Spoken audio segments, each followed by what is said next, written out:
My dear friends, very very good morning. आपका दोस्त संजय चोपड़ा। दोस्तों, आज इस वीडियो के माध्यम से एक बहुत ही यूज़फुल, बहुत ही अच्छा विचार आप लोगों से शेयर करने का बहुत मन कर रहा था।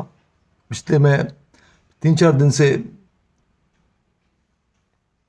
इस विचार के ऊपर काफ़ी कुछ मैंने मंथन किया। दोस्तों, हम लोगों की जो लाइफ है, जो हम लोगों की ज़िंदगी है, ये इंसिडेंसेस का एक सीरीज़ है, एक घटनाओं का सीरीज़ है।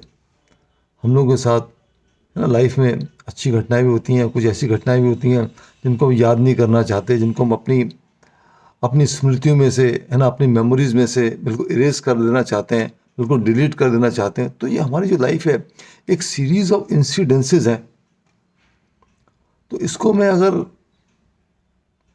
जो वेदों के अनुसार, जो उपनिषदों में जो लिखा हुआ है, उसके अनुसार अगर मैंने इसको डिस्क्राइब किया तो ऐसे होता है, एक कोई घटना हमारे साथ घटती है तो यानी कि उसको बोलते हैं शब्द अलंकार, है ना। एक होता है उसका उसका अर्थ क्या निकला, अर्थ अलंकार, और एक होता है भाव। अल्टीमेटली उसका भाव क्या है, बोलते हैं भाव अलंकार। जैसे आपने देखा होगा, बड़े बड़े पोइट्स होते हैं, कालिदास है, रविंद्रनाथ टैगोर जी हैं। तो कोई भी घटना अगर घटित होती है तो वो शब्दों को ऐसा एक बहुत अच्छा उनको भाव दे देते हैं। उसको बोलते हैं, जो आपकी कथा है, जो आपकी जीवन की कथा है, अगर वो काव्य में बदल जाए, जो आपके जीवन की जो कथा है, तो अगर उसको काव्य का रूप दे दी जाए तो जीवन का जो रस है, तो जीवन के जो मायने हैं, वो माय डियर फ्रेंड्स बहुत ही अलग निकल के आते हैं। जैसे मैं फॉर एग्जांपल आपको बताऊं, मान लीजिए किसी का डाइवोर्स हुआ है, एक लेडी का, है ना। तो उसका क्या है, ये एक इंसिडेंस है, ये घटना है, ये शब्द अलंकार है कि उसका डाइवोर्स हुआ है। अब उसका वो अर्थ क्या निकालेगी, उसका वो अर्थ क्या निकालेगी कि और सारे मर्द एक जैसे होते हैं, मर्दों पे भरोसा नहीं करना चाहिए इस दुनिया के अंदर, है ना।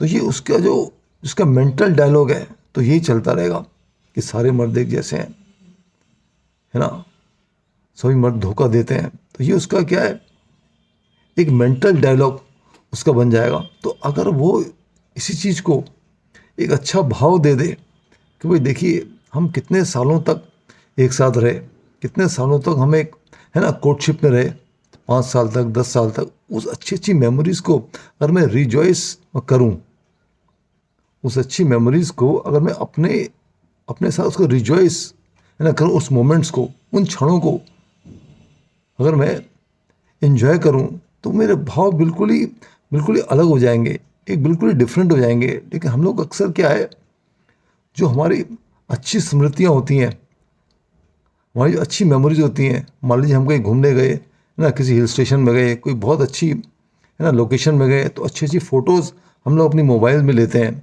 और उनको मतलब उनको कैद करके ले आते हैं, और बाद में क्या करते हैं, अपनी पेन ड्राइव में डाल के,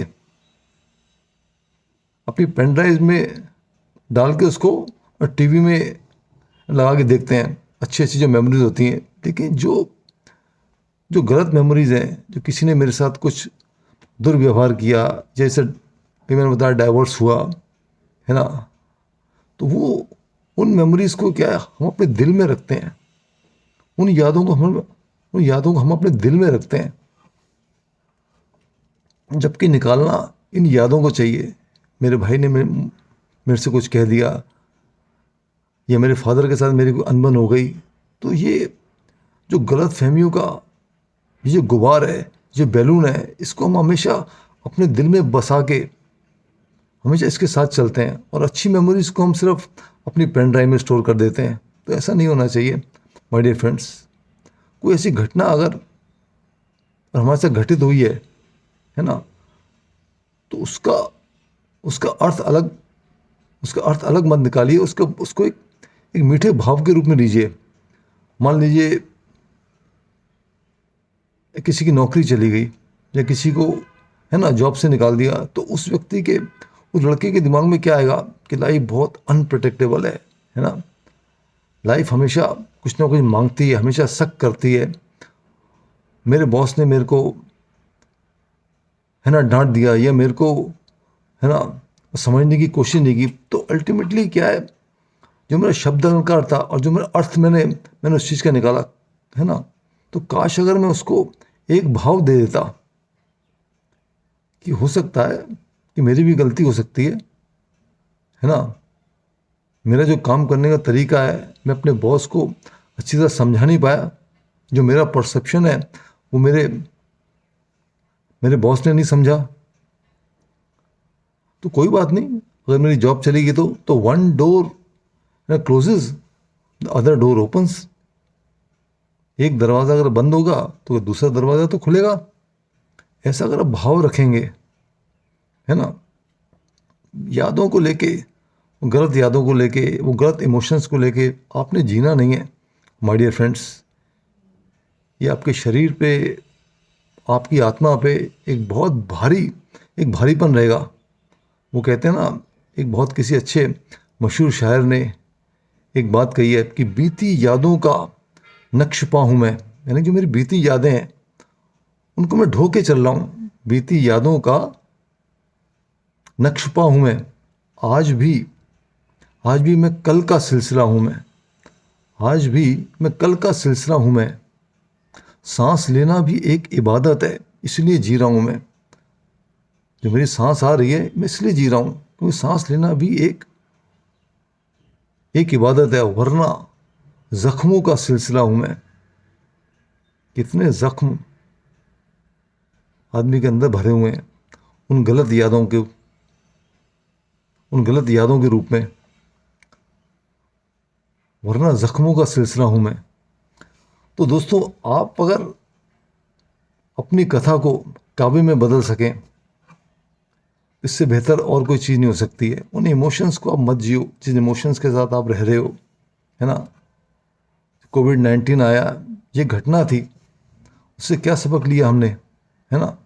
ज़्यादा अपने आप को, है ना, हम लोग हेल्दी रखेंगे, ज़्यादा अच्छी डाइट लेंगे, हम लोग ज़्यादा एक्सरसाइज के ऊपर हम लोग ध्यान देंगे।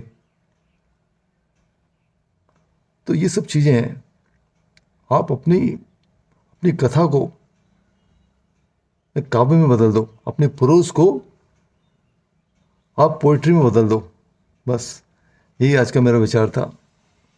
Thank you so much.